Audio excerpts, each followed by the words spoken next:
La nouvelle constitution validée par les Gabonais à hauteur de 91,80% contre 8,20% en faveur du non avec un taux de participation de 53,54%.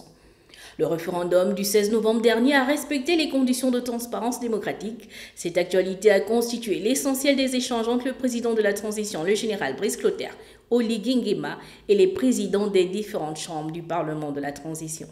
Je suis venu rencontrer le président de la transition, le président du chef de l'État, pour exprimer notre sentiment à la suite du référendum qui a été organisé, parce que c'était une étape importante de la transition et cela en parfaite harmonie avec la feuille de route qui a été arrêtée dès le début de la transition.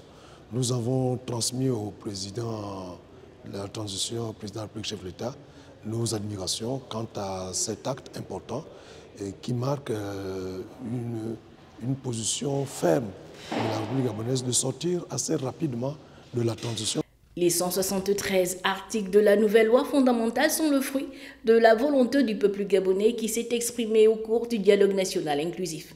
Une constitution à forte portée sociale qui garantit à la femme gabonaise les mêmes droits que les hommes, par exemple, ainsi que la protection de la maternité.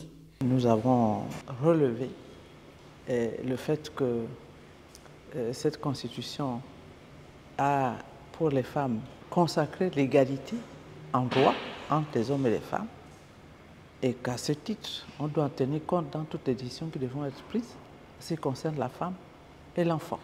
De même, pour la protection de la maternité, la Constitution promeut une politique nataliste. Et donc, ça veut dire qu'il y a des mesures importantes à prendre en ce qui concerne la protection de la petite enfance. Cette nouvelle constitution est une étape cruciale dans le processus de retour à l'ordre constitutionnel. Le président du Sénat de la transition a par ailleurs évoqué le fonctionnement de la dite institution, dont les travaux de réhabilitation sont en cours, non sans aborder la caravane médicale organisée à Koulamoutou à Lastourville. Le président de l'Assemblée nationale a pour sa part, en parallèle, communiqué sur l'examen de la loi des finances.